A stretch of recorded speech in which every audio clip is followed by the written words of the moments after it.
Alhamdulillah wassalatu wassalamu ala rasulillah wa ala alihi wa sahbihi wa man tabi'ahum bi ihsanin ila yawmiddin amma ba'd.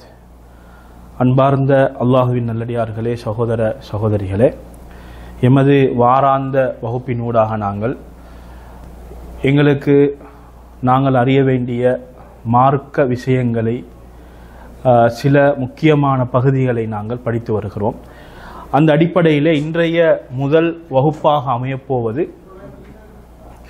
சஹாபாக்களுடைய சிறப்புகள் என்ற பகுதியில் Umar இப்னுல் கத்தாப் ரலியல்லாஹு அன்ஹு அவர்களுடைய சிறப்பு சம்பந்தமாக சஹீஹுல் புகாரியில் இடம்பெற்றிருக்கக்கூடிய சில ஹதீஸ் தொகுப்புகளை நாங்கள் பார்த்து வருகிறோம். அந்த அடிப்படையில் இதுவரைக்கும் நாங்கள் 3691 அது வரைக்கும் நாங்கள் பார்த்துருக்கிறோம்.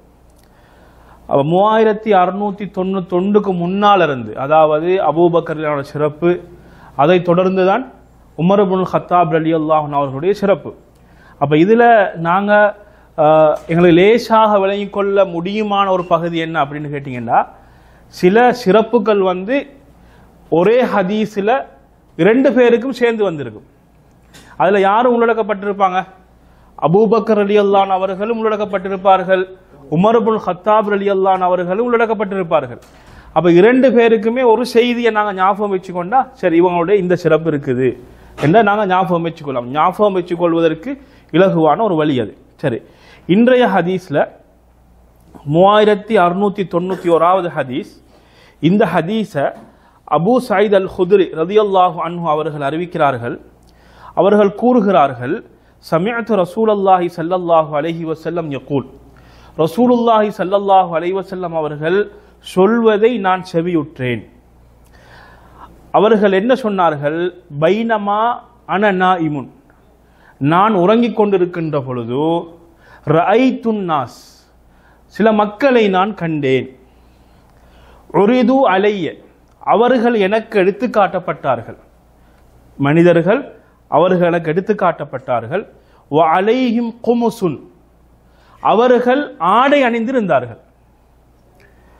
சில மனிதர்கள் கனவில் எடுத்து காட்டப்பட்டார்கள், அவர்கள் ஆடை அணிந்திருந்தார்கள். ஃபமின்ஹா மா யபுலுகு சதிய, அந்த ஆடை எப்படி இருந்துச்சுன்னு சொன்னால், சிலருடைய ஆடை மார்பு வரைக்கும், மார்பை மறைத்து கொண்டிருந்தது, அப்ப நெஞ்சு வரைக்கும் இருந்தது. வமின்ஹா மா யபுலுகு தூன தாலிக், இன்னும் சிலருடைய ஆடை எப்படின்னா அதை விட கீழால் இருந்தது. அப்ப இப்படி இருக்கிற சமயத்தில் வஉரித அலைய உமர், எனக்கு உமரையும் காட்டப்பட்டுச்சு. அப்ப இந்த மக்களையும் காட்டப்பட்டுச்சு, அதுல உமரையும் காட்டப்பட்டுச்சு ரலியல்லாஹு அன்ஹு. வ அலைஹி கமீசுன், அவர் ஒரு ஆடை அணிந்திருந்தார். இஜ்தர்ரஹு, அந்த ஆடை பூமியில இழுபட்டு கொண்டிருந்தது. அப்ப மிக நீளமான ஒரு ஆடை அணிந்திருந்தார். அப்ப சஹாபாக்கள் இது கனவு தானே, இது என்னது ரசூல் ஸல்லல்லாஹு அலைஹி வஸல்லம் கண்டது, அவன் கனவு. அந்த கனவுட பலன் என்னன்னு சஹாபாக்கள் கேட்கிறாங்க. ஃபகாலு ஃபமா அவ்வல் தஹு யா ரசூலல்லாஹ், அல்லாஹ்வின் தூதரே இதுக்கு நீங்க என்ன விளக்கம் சொல்றீங்க? அப்ப அதுக்கு ரசூல் ஸல்லல்லாஹு அலைஹி வஸல்லம் என்ன சொன்னாங்க? அத்தீன், மார்க்கம் என்று சொன்னாங்க. இப்போ கருத்து விளங்கிச்ச ஹதீஸுக்கு. சரி பாருங்க, ரசூல் ஸல்லல்லாஹு அலைஹி வஸல்லம் அவங்க உறங்கிக் கொண்டு இருக்கிறாங்க. ஒரு கனவு, அந்த கனவுல சில மனிதர்கள் காட்டப்படுறாங்க, அவங்க ஆடை அணிஞ்சிருக்கிறாங்க. அவங்களோட ஆடையுடைய அளவு ஒன்றிணைஞ்சிருந்துச்சு, அவங்களோட மார்பகத்தை மறைச்ச வண்ணம் இருந்துச்சு. சிலருடையது அதை விட குறைவாக இருந்துச்சு. அந்த மக்கள்ல உமர் இப்னுல் கத்தாபும் காட்டப்பட்டாரு. அவருடைய ஆடை எப்படி இருந்துச்சு? தரையில நிலத்தில இழுபட்டு போற அளவுக்கு நீளமாக இருந்துச்சு. இப்ப சஹாபாக்கள் என்ன கேட்கிறாங்க? இதுக்கு இதனுடைய விளக்கம் என்ன அல்லாஹ்வின் தூதரேன்னு கேட்கிறாங்க. அதுக்கு என்ன விளக்கம் சொல்றாங்க? தீன்னு சொல்றாங்க, மார்க்கம் சொல்றாங்க. சரி, இது இந்த ஹதீஸ் எங்க பதிவாக இருக்குது? எங்க பதிவாக இருக்குது?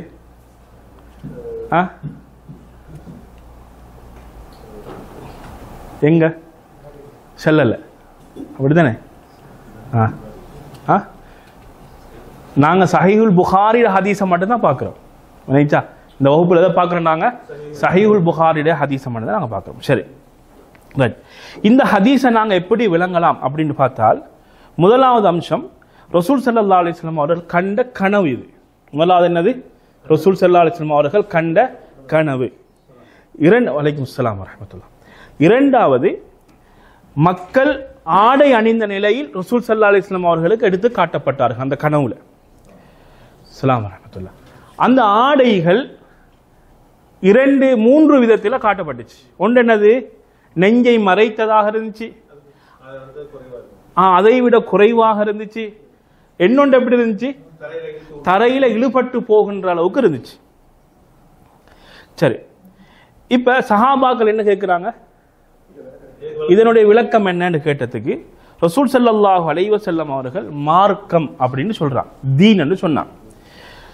சரி, இப்ப ரசூலுல்லாஹி ஸல்லல்லாஹு அலைஹி வஸல்லம் அவர்கள் இதனுடைய விளக்கம் தீன் என்று சொன்னாங்களா இல்லையா? தீன் ஒன்று சொன்னாங்க. அப்ப என்ன காரணம் அப்படின்னு கேட்டால், இதுல அந்த மக்களுடைய ஆடை எவ்வாறு நீளமாகவும் சிறிசாகவும் அதாவது சுருக்கமாகவும் இருந்துச்சோ அதே போன்றுதான் அவர்களுடைய ஈமானும் இருக்கும். ஈமான்ல வித்தியாசம் இருக்கும். அதை சொல்லி காட்டினாங்க. இப்ப எல்லாருடைய ஈமானும் ஒரே தரம் அல்ல. சிலருடைய ஈமான் கூடுதலாக இருக்கும், சிலருடைய ஈமான் குறைய இருக்கும், சிலருடைய ஈமான் எப்படி இருக்கும்? இன்னும் குறைவாக இருக்கும். அப்ப பல படித்தரங்களில் ஈமான் இருக்கும். இப்ப இது அஹ்லு சுன்னா வல் ஜமாஅவுடைய முக்கியமான ஒரு அகீதா. என்னது? என்ன அகீதா? அல் ஈமான் யஸீது வ யன்குஸ். ஈமான் என்ன செய்யும்? கூடும் குறையும். அப்ப அதை நாங்க எங்களுக்குள்ளே பார்க்கலாம். எப்படி பார்க்கலாம்?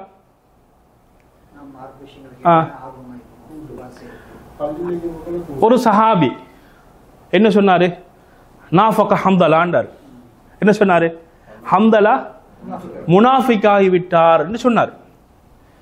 அப்ப இது முறைப்பாடு எங்க போகுது? ரசூல் ஸல்லல்லாஹு அலைஹி வஸல்லம் அவர்கள் வரையில போகுது.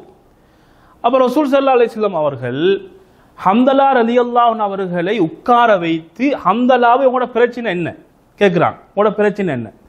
அதுக்கு அவருக்கு என்ன சொல்றாரு? அல்லாஹ்வின் தூதரே, உங்களோட நான் இருக்கின்ற பொழுது நீங்க சுவர்க்கத்தை பத்தி சொல்றீங்க, நரகத்தை பத்தி சொல்றீங்க, சொல்கின்ற பொழுது என்னுடைய ஈமான் அதிகரிக்கிறது, வேற எந்த எண்ணமும் வராமல் இருக்கிறது. ஆனால் வீட்டுக்கு சென்று விட்டால் உலக எண்ணங்கள், உலக தேவைகள் இப்படின்னு அந்த நிலையிலிருந்து குறைவடைகிறது.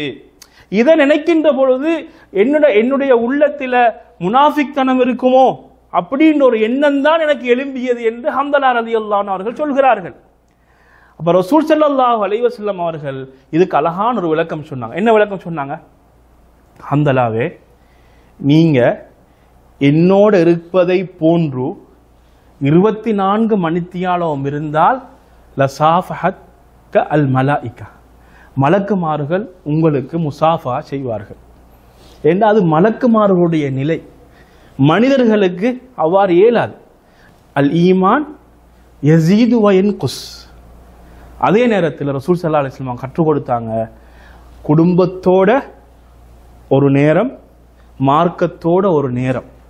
அப்ப அதுக்கும் சில நேரங்களை செலவழிக்க வேண்டும், மார்க்கத்துக்காக வேண்டி சில நேரங்களை செலவழிக்க வேண்டும் என்பதை ரசூல் ஸல்லல்லாஹு அலைஹி வஸல்லம் அவர்கள் அந்த ஹதீஸ் மூலமாக கற்றுக் கொடுக்கிறார்கள். அப்ப இதுல ரசூல் ஸல்லல்லாஹு அலைஹி வஸல்லம் அவர்கள் இந்த ஆடை நீளமாகவும் ஆடை சுருக்கமாகவும் இருப்பது என்பது மனிதர்களுடைய ஈமான் கூடுதலான கட்டமும் ஈமான் குறைவான கட்டமும் காணப்படும் என்பதை ரசூல் ஸல்லல்லாஹு அலைஹி வஸல்லம் அவர்கள் வழங்கப்படுத்தினார்கள்.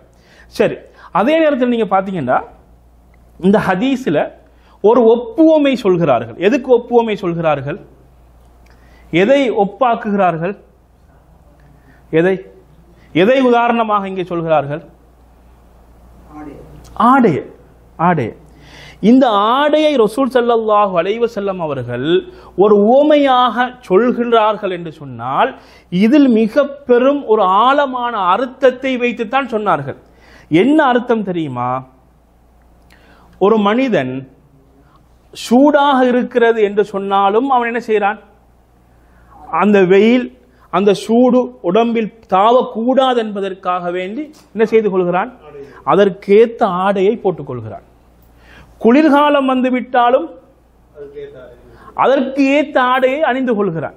அப்ப நரக நெருப்பிலிருந்து பாதுகாப்பு தரக்கூடியதுதான் அந்த ஈமான். அந்த ஈமானுக்கு உதாரணமாக ரசூல் ஸல்லல்லாஹு அலைஹி வஸல்லம் அவர்கள் ஒப்பாக சொன்னது என்னது? ஆடை. ஒரு ஆடை ஒரு மனிதனுடைய சூட்டையும் குளிரையும் எவ்வாறு அவனுக்கு பாதுகாப்பு கொடுக்கிறதோ அதே போன்றுதான் அந்த ஈமான் நரக நெருப்பை விட்டும் அவனுக்கு பாதுகாப்பு கொடுக்கும் என்பதை ரசூல் ஸல்லல்லாஹு அலைஹி வஸல்லம் அவர்கள் சொல்லி காட்டுகிறார்கள். சரி, இந்த ஹதீஸ்ல உமர் இப்னு கத்தாப் ரலியல்லாஹு அன்ஹு அவர்களுடைய சிறப்பு மிக தெளிவாக இருக்குது. அதே நேரத்தில் கனவுகளின் பலன் இல்லையா, கனவுக்கு பலன், இந்த முறை இது மார்க்கத்தில் உள்ள ஒரு விஷயம்தான், கனவுக்கு பலன் சொல்வது. ஆனா கனவுக்கு பலன் யார்கிட்ட கேட்கணும்? இதுதான் கேள்வி. யார்கிட்ட கேட்கணும்? ஒவ்வொரு ஊர்லயும் என்ன செய்வாங்க, ஒருத்தர் இருப்பாரு, அவர் ஒரு எப்படி என்னென்ன பேர் அழைக்கப்படுவாங்க. சில ஊர்களில் பாவான்னு சொல்லுவாங்க, சில ஊர்களில் விலங்கல மௌலவின்றது பொதுவான சொல். என்னது? மௌலானாண்டு அழைக்கப்படுவாங்க. அப்ப இவங்கள்ட்ட மட்டும்தான் வைத்து கேட்கிறது. வீட்டுல என்ன சரி காணத்து போனாலும் அவர்கிட்ட தான் போய் கேட்குறது. அவர் என்ன செய்வாரு, அப்படி இப்படி பார்த்து போட்டு கிழக்கு பக்கமா போய் பாருண்டுவாரு இல்லையா? அந்த அனுபவம் இங்கதான், கிழக்கு பக்கமா போய் பாருண்டுவாரு. அப்ப இப்படி வைத்து ஏமாறக்கூடிய விஷயங்கள்லாம் இருக்குது. சரி, அப்ப கனவின் பலனை யார்கிட்ட கேட்கணும்? மார்க்கத்தை தெளிவா படிச்ச மக்கள்கிட்ட கேட்கணும். யார்கிட்ட கேட்கணும்? மார்க்கத்தை தெளிவா படிச்ச மக்கள்கிட்ட கேட்கிறது. கேட்டு அதுக்குரிய பலன்கள் ஏதாவது இருக்குது, அவருக்கு தெரிஞ்சிருந்தா அவர் என்ன செய்வாரு, அவர் சொல்வாரு. அவருக்கு தெரியலைண்டா அல்லாஹு ஆலம்னு விட்டுடுவாரு. நீங்க அப்படி இல்லாதவங்கள்ட்ட போனீங்க என்றால் உங்களை சுத்தி விட்டுருவாங்க. அப்ப என்ன செய்வாங்க, 1000 செய்திகளை சொல்லி நீங்க தெளிவாக இருந்தாலும் உங்களை குழப்பத்திலாக்கி, உங்களை நோயாளியாக்கி, உங்களை பல விஷயத்துல கொண்டு போய் சிக்காக்கி விட்டுருவாங்க. அப்ப அதனால இந்த விஷயத்துல மிச்சம் கவனமாக இருக்கணும். இது ஒரு விஷயம். அடுத்த விஷயம் என்னென்றால், இப்ப இந்த இடத்துல உமர் ரலியல்லாஹு அன்ஹு அவர்களும் சஹாபாக்களும் யாரு? ரசூல் ஸல்லல்லாஹு அலைஹி வஸல்லம் அவர்களுடைய மாணவர்கள். யார் அவர்கள்? யாருடைய மாணவர்கள்? ரசூல் ஸல்லல்லாஹு அலைஹி வஸல்லம் அவருடைய மாணவர்கள். அப்ப ரசூல் ஸல்லல்லாஹு அலைஹி வஸல்லம் அவர்களுடைய மாணவர்களை பற்றி, அதில் சிறந்தவர்களை பற்றி ரசூல் ஸல்லல்லாஹு அலைஹி வஸல்லம் அவர்கள் பல இடங்கள்ல சுட்டி காட்டி இருக்கிறார்கள். இவரு இவ்வளவுக்கு சிறந்தவர், இவர் இவ்வளவுக்கு சிறந்தவர். அபூபக்கரை சொல்ற நேரத்தில், உமரை சொல்ற நேரத்தில், உஸ்மானை சொல்ற நேரத்தில், அந்த சில சஹாபாக்களுக்கு சுவர்க்கத்தை கொண்டு நன்மாராயம் சொல்லப்படுகின்ற பொழுது, அப்ப இதெல்லாம் அந்த மாணவர்கள், நான் பொதுவாக பார்த்தா மாணவர்கள், அந்த மாணவர்களுடைய சிறப்பு ரசூல் ஸல்லல்லாஹு அலைஹி வஸல்லம் அவர்கள் அவர்களுடைய முன்னாலே சொன்னார்கள். உமர் ரலியல்லாஹு அன்ஹு சொன்ன மாதிரி பல செய்திகளை பார்த்தோம் நாங்க. சரி, இப்ப ஒரு கேள்வி வரும், மாணவர்களுக்கு அவர்கள் சிறந்தவர்களாக இருக்கின்ற பொழுது, வகுப்புகளில் சிறந்தவர்களாக இருக்கின்ற பொழுது அவர்களை அவர்களுடைய முகத்துக்கு புகழ்ந்து சொல்லலாமா? ஒருத்தர் நல்ல சிறந்தவராக இருக்கிறாரு, மரணம் செய்கிறாரு, கொடுக்குற வேலையெல்லாம் செஞ்சுட்டு வராருன்னா சொல்லலாமான்னு கேட்டால், நிலைமையை பொறுத்து அவரை புகழலாம். நாங்கள் முதலாவது புகழ்றதுக்கு முன்னால நாங்கள் அந்த மாணவரை பற்றிய தெளிவு எங்கள்கிட்ட இருக்கணும். சில மாணவர்கள் இருக்கிறாங்க அப்படின்னு கேட்டால், அவங்கள புகழ்ந்தால் அவங்களுடைய உள்ளத்தில் பெருமைத்தனம் வந்துடும். அவரை இவர் புகழ்றதும் சரி, அவனை நாசமாக்குறதும் சரி, இந்த ரெண்டும் ஒன்று தான். ஏன்னா அவனை புகழ்ந்துட்டா அவன் என்ன செஞ்சிடுவான், அவன் உள்ளத்துல தக்கப்புருன்னு சொல்லுவாங்களே, அப்படி அவன் தலைகீழாக மாறிவிடுவான். இப்படிப்பட்ட மாணவர்களாக இருக்கின்ற பொழுது அவர்களை என்ன செஞ்சிடக்கூடாது, புகழ்ந்து விடக்கூடாது. இல்ல, நீங்க புகழ்வதால் அவர்கள் இன்னும் இன்னும் முன்னேறுவார்கள், இன்னும் இன்னும் படிப்பார்கள் என்றிருந்தால் அவர்களை புகழ்வது என்பது மார்க்கத்தில் அனுமதிக்கப்பட்ட ஒரு விஷயமாக இருந்து கொண்டு இருக்கிறது. அஸ்ஸலாமு ரஹ்மத்துல்லாஹ். அப்ப நாங்க 3691வது ஹதீஸ்லிருந்து நாங்க இந்த செய்திகளை நாங்க விளங்கி கொண்டோம். சரி, 3692வது ஹதீஸ், மிஸ்வர் இப்னு மஹ்ரமா ரலியல்லாஹு அன்ஹு. அல் மிஸ்வர் இப்னு மஹ்ரமா, இந்த பேர் கேள்விப்பட்டிருக்கிறோமா இதுக்கு முன்னால? சரி, மிஸ்வர் இப்னு மஹ்ரமான்னு சொல்லக்கூடிய இந்த சஹாபி, அவர் அறிவிக்கக்கூடிய செய்தி, லம்மா துஐன உமர் ரலியல்லாஹு அவர்கள், எங்களுக்கு தெரியும் அவர்கள் குத்தப்பட்டார்கள் இல்லையா, அவர்களுடைய கடைசி முடிவு அதில் தான் இருந்தது. அவர்கள் ஒரு கூறிய ஆயுதத்தால் குத்தப்பட்டார்கள். குத்தப்பட்டிருக்கின்ற பொழுது ஜஅல யஅலம், அப்போ அவங்களுக்கு அந்த நோவை உணர்ந்து அந்த முணுமுணுக்கிற சத்தம் வெளியில் வருகிறது. அவ்வளவுக்கு வருத்தம், நோவு. ஏண்டா வயிற்றில் குத்தப்பட்டது. சில அறிவிப்புகளில் பார்க்கலாம் அந்த அளவுக்கு ஆழமாக வயிறை கிழித்து கொண்டு போனது. அப்போ அந்த நோவு, அந்த நோவுடைய அணுங்கல் சத்தம் கேட்கிறது, வெளியில் வருகிறது. அப்ப நோவை அவர்கள் உணர்ந்து கொண்டிருக்கிறார்கள், அனுபவித்துக் கொண்டிருக்கிறார்கள். இந்த நிலையில் இருக்கின்ற பொழுது இப்ப அப்துல்லாஹ் இப்னு அப்பாஸ் ரலியல்லாஹு அன்ஹு அவர்கள் அந்த இடத்துக்கு வராங்க. யாரு சொல்றாங்க? அல் மிஸ்வர் இப்னு மஹ்ரமா சொல்றாரு. குத்தப்பட்டு இருக்கின்ற நேரத்தில் யாரு வராங்க? அப்துல்லா இப்னு அப்பாஸ். யார் வராங்க? அப்துல்லா இப்னு அப்பாஸ். அப்ப இவருடைய நிலையை பார்க்கிறாங்க. யாருடைய நிலையை? உமர் இப்னு கத்தாப் நிலையை பார்க்கிறாங்க. பார்த்தா இவர் வருத்தத்தில் மிச்சம் என்ன செய்யறாரு? கஷ்டப்படுறாரு, அவதிப்படுறாரு, பதட்டத்தோடு இருக்கிறாரு என்ற ஒரு நிலையை அவன் விலகிக் கொள்றான். இப்ப உமர் இப்னு கத்தாப் ரலியல்லாஹு அன்ஹு அவர்களுக்கு ஆறுதல் செல்கின்ற முகமாக சில வார்த்தைகள் சொல்றான். அப்ப வருத்தத்தில் துடிச்சு கொண்டு இருக்கிறாரு. அப்ப இவருக்கு நாங்க என்ன சொல்லுவோம்? ஆறுதல் சொல்வோம். அப்படி சில வார்த்தைகள் சொல்றாங்க. அதுல அவங்க சொல்றாங்க, யா அமீர் அல் மோமினின், மோமின்களின் தலைவரே, வலையின் காணதாக், நீங்க இந்த குத்தப்பட்டதால் நீங்க மரணிப்பீர்கள் என்று சொல்லியிருந்தால், லக்கது சஹிப்த ரசூலல்லாஹி ஸல்லல்லாஹு அலைஹி வஸல்லம், ஆறுதல் சொல்றாங்க. நீங்க அல்லாஹுவின் தூதருடைய ஒரு தோழன், அழகான முறையில் அந்த தோழமை இருந்தது. ஃபஹ்சன்த சுஹ்பத்தஹு சும்ம ஃபாரக்தஹு, அந்த தோழமையிலிருந்து அவர் உங்களை பிரிந்து சென்றால், வஹுவ அன்கராதி, அவர் உங்களை பொருந்தி கொண்ட நிலை. ரசூலுல்லாஹ் பிரிஞ்சு போறாங்க. எந்த நிலையில் போறாங்க? இவரை பொருந்தி கொண்ட நிலையில். யாரை பொருந்தி கொண்ட நிலையில்? உமர் இப்னு கத்தாப் ரலியல்லாஹு அன்ஹு அவர்களே. சும்ம சஹிப்த அபா பக்ரின், பின்பு அபூபக்கர் ரலியல்லாஹு அன்ஹு அவர்களை தோழமை பிடித்தீர்கள். ஃபஅஹ்சன்த சுஹ்பத்தஹு, அவருடன் உங்களுடைய நட்பு அழகாக இருந்தது. சும்ம ஃபாரக்தஹு வஹுவ அன்கராதி, அவரை நீங்க பெறுகின்ற பொழுது அவரும் உங்களை பொருந்திக் கொண்ட நிலையில் தான் நீங்கள் பிரிந்தீர்கள். சும்ம சஹிப்த சஹபதஹும், பின்பு நீங்க அவர்களின் தோழர்களை தோழமை பிடித்தீர்கள். ஃபஅஹ்சன்த சுஹ்பதஹும், அவர்களுடன் நீங்கள் உங்களுடைய தோழமையில் அழகாக நடந்து கொண்டீர்கள். வலையின் ஃபாரக்தஹும், நீங்க அவர்களை விட்டு பிரிகிற ஒரு நிலைமை வந்துட்டார். ஏன்னா அந்த வழியில தான் நீங்க இப்ப இருக்கிறீங்க. இவங்க ஆறுதல் சொல்றாங்க, லதுஃபாரிகன்னஹும் வஹுவ அன்கராதூன், நீங்க அவர்களை விட்டு பிரிகின்ற பொழுது அவங்க உங்களை பொருந்திக் கொண்ட நிலையில் தான் அவர்கள் இருப்பார்கள். இப்ப இதெல்லாம் சொன்னதுக்கு பிறகு உமர் ரலியல்லாஹு அன்ஹு பேசுறாங்க. என்ன சொல்றாங்க? அமா மா தக்கர்த மின் சுஹபத்தி ரசூலில்லாஹி ஸல்லல்லாஹு அலைஹி வஸல்லம் வரிதாஹு, இங்க ரசூல் ஸல்லல்லாஹு அலைஹி வஸல்லம் அவர்களுடைய தோழமையை பற்றி சொன்னீங்க, அவர்களுடைய பொருத்தத்தை பற்றி சொன்னீங்க. இது அல்லாஹு தஆலா எனக்கு வழங்கிய மிகப்பெரிய ஒரு பாக்கியம், அருள்.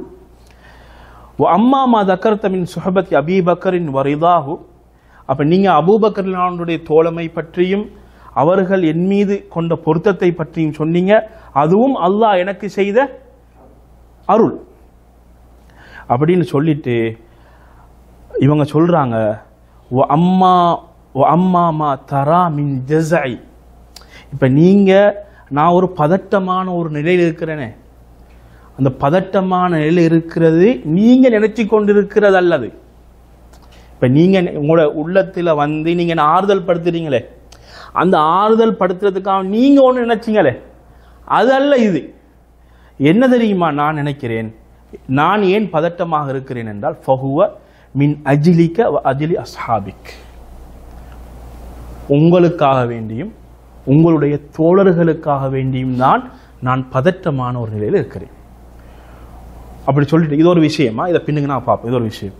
ரெண்டாவது விஷயம் சொல்றாங்க, வல்லாஹி, அல்லாஹ் மீது ஆணையாக, லவ் அன்னலி திலா அல் அருதி தஹபன், எனக்கு இந்த பூமியுடைய அளவுக்கு தங்கம் என்னிடத்தில் இருந்தால் லஃப்ததைது பிஹி மின் அஸாபில்லாஹி கப்ல அன் அரா. இது யார் சொல்றாங்க? உமர் இப்னுல் கத்தாப்.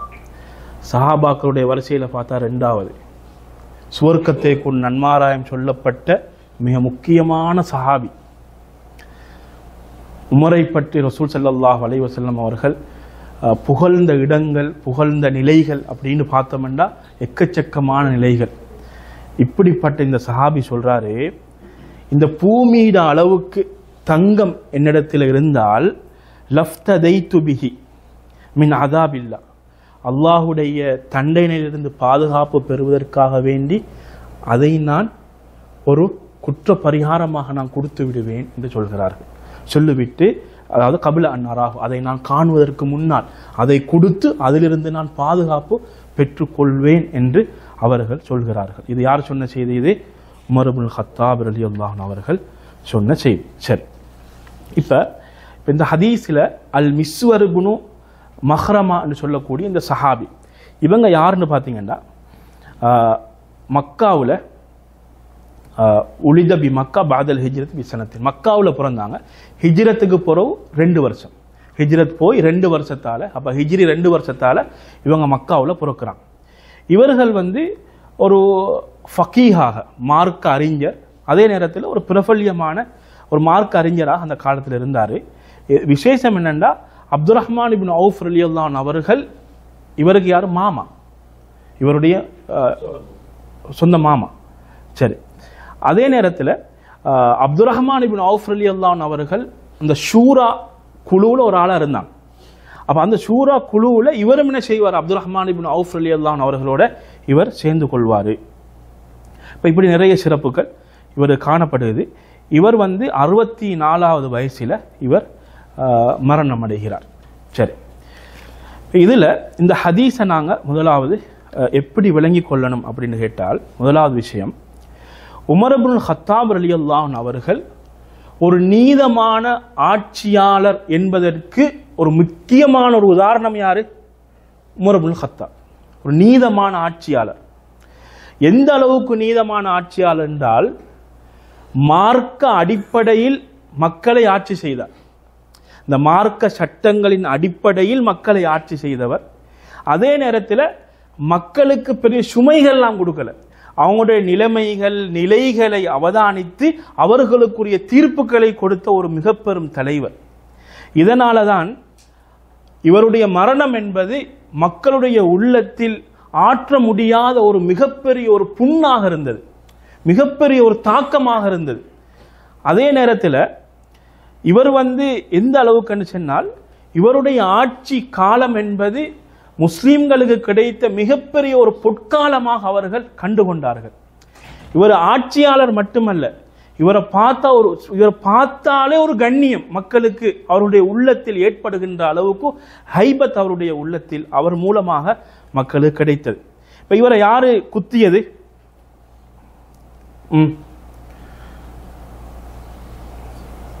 யாரு குத்தியது இவரை? உமர் இப்னுல் கத்தாப் ரலியல்லாஹு அன்ஹு அவர்களை ஒரு ஃபஜ்ர் தொழுகை நேரத்தில் அபு லுஉலுவான்னு சொல்லக்கூடியவன் தான் குத்தினான், மஜூசி. இது ஃபஜ்ருடைய தொழுகையில் நடந்த ஒரு விஷயம்.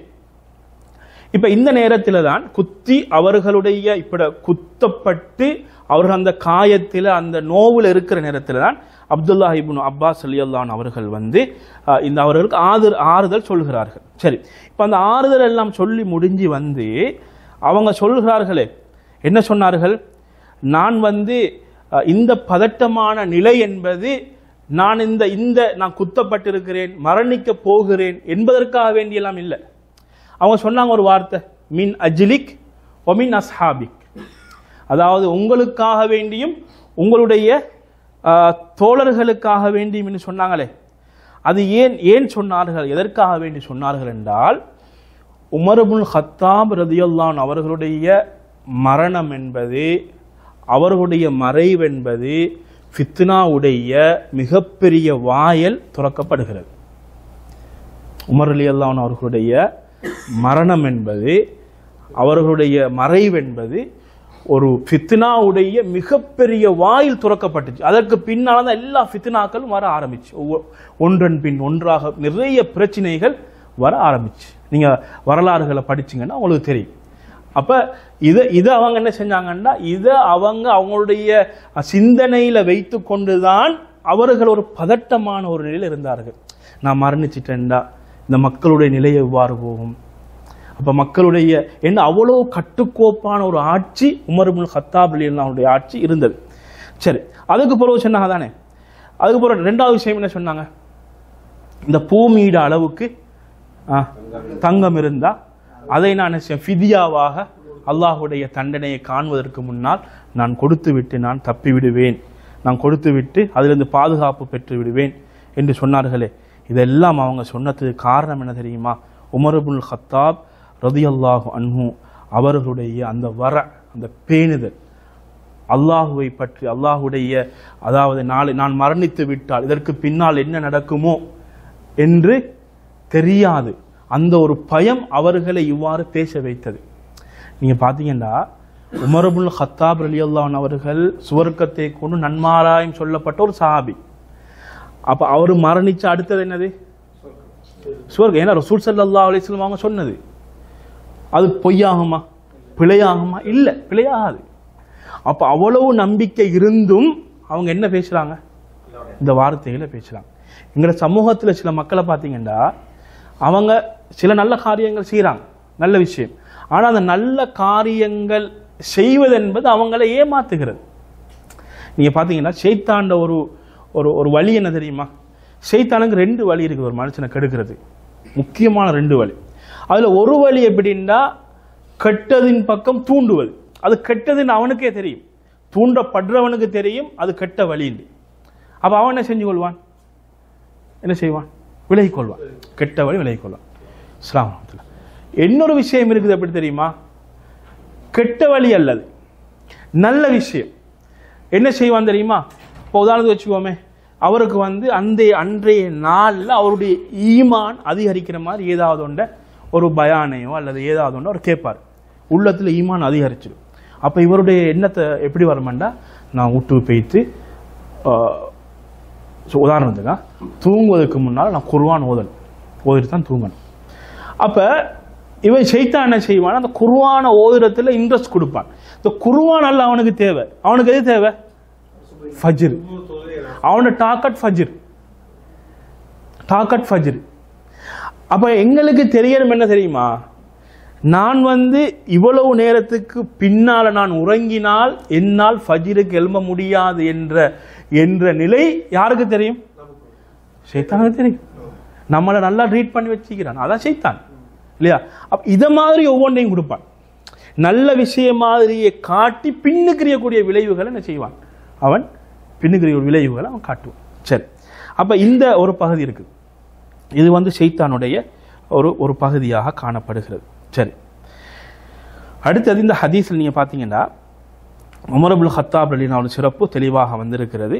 அதே நேரத்தில் இதுல இன்னொரு விஷயம் வந்திருக்கு, என்னன்னா நோயாளிகளை போய் சந்திக்கின்ற பொழுது அவங்களுக்கு என்ன சொல்றது? ஆறுதல் சொல்றது. சரியா?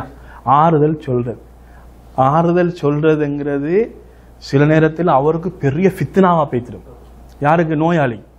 ஏன்னா நோயாளி மிச்ச நேரம் என்ன செய்யக்கூடாது, அவரை பேத்து அவர் எங்களை இப்போ நாங்கள் போய் போனோமா, ஒரு 5 நிமிஷம் அவரோட உட்கார்ந்தோமா, அவரோட பேசினோமா, சோமா இருக்கிறீங்களா, நல்லா இருக்கிறீங்களா, அல்லாஹ் தஆலா உங்களுக்கு என்ன செய்வான்? உங்களுக்கு நிவாரணத்தை தருவான் என்று சொல்லிட்டு வெளியே வந்துட்டோம்னா நல்ல. சிலவங்க இருக்கிறாங்க அவங்களோட பேசணும், அவங்க பேசுறதுக்கு ஆள் இல்லாமல் இருப்பாங்க. அப்போ அதை நாங்கள் நிலைமையை சரி செய்யறது. சில மக்கள் என்ன செய்வாங்கன்னா இதில் 2 விஷயம் நடக்கும். ஒன்று, அவரு யாரோட பேசி கொண்டிருக்கிறான்னு அவருக்கு தெரியாது. அவருக்கு என்ன தெரியாது? யாரோட பேசிக்கொண்டு ஸ்டார்ட் பண்ணுனா நீ பேசுறது தான். அவர் என்ன செய்வார்? நோயாளி அங்கால திரும்பி பார்ப்பாரு, இங்கால திரும்பி பார்ப்பாரு, அங்கால திரும்பி தூங்கி பார்ப்பாரு, எப்படிடா இவனை அனுப்புறேன்னு இருப்பார். சரி, இந்த அளவுல நாங்க போகக்கூடாது. இது அவருக்கு கொடுக்கக்கூடிய ஒரு என்னது, நோவினை, வேதனை, இது போகக்கூடாது. இன்னொரு விஷயம் என்னண்டா, நோயாளியை கண்டா நாங்க ஆறுதலான வார்த்தையை சொல்லணும். சில மக்கள் எப்படின்னா ஒரு நோயாளியை விசாரிக்க போனா சொல்றது என்னது, உங்களுக்கு என்ன உங்களுக்கு அதான் இப்போ எங்களோட ஊர்ல ஒரு ஆளுக்கு அது வந்து 2 நாள் ஆல்மௌத்து, 2 நாள் ஆல்மௌத்து. இல்லாட்டி என்ன செய்யல, இது வந்தா சோமா கேளாது. எங்களோட ஊர்ல 2-3 பேர் இருக்கிற, எங்களோட ஊர்லயும் 2-3 பேர் இருக்கிறாங்க. அவங்களுக்கு என்ன செய்யலாது, இது வந்து மிச்சங்காலமா அவதிப்பட்டு கொண்டிருக்கிறாங்க. அப்ப இப்படியான ஆட்கள் இருந்தா நோயாளிட்டு அனுப்பக்கூடாது. என்ன செய்யக்கூடாது, நோயாளிட்டு அனுப்பக்கூடாது. அப்ப இப்படி போகாமலுக்கு அவங்கள, அதாவது நாங்க அவங்களோட எப்படி பேசணும் என்று சொன்னால், அல் முஃமின் பைனர் ரஜாஇ வல் ஹவுஃப். ஒரு மூமின் வந்து அவனுடைய கடைசி நேரம் எப்படி இருக்குமெண்டா, அல்லாஹ் என்னுடைய பாவங்களை மன்னிப்பான், அல்லாஹ் எனக்கு சொர்க்கத்தை தருவான் என்ற எதிர்பார்ப்பும் இருக்கணும். அதே நேரத்தில் அல்லாஹுடைய தண்டனை நினைத்து அவன் உலகத்தில் வாழ்கின்ற பொழுது அவன் செய்த பொடுபோக்குகள் இவைகளை நினைத்து பயமும் இருக்கணும். ஒரு பக்கமாக இருக்கக்கூடாது. நாங்கள் அவரோட உட்கார்ற நேரத்தில் நல்ல வார்த்தைகளை பேசுறது, எனது ஈமான் அவருக்கு அதிகரிக்கின்ற மாதிரியான வார்த்தைகளை சொல்றது. அவர் வந்து அதாவது படுக்கையில இருக்கிறாரு, எழும்ப முடியாதவராக இருக்கின்ற பொழுது அவருக்கு படுத்த படுக்கையில் இருந்து கொண்டு எப்படி இபாதத்துக்கள் செய்யலாம் என்ற வழிமுறைகளை அவருக்கு காட்டிக் கொடுப்பது, சொல்லிக் கொடுப்பது. ஆகவே இந்த அளவோடு நாங்கள் முடித்துக் கொள்வோம். வாஹிர் தாவான் அல்ஹம்துலில்லாஹி ரப்பில் ஆலமீன்.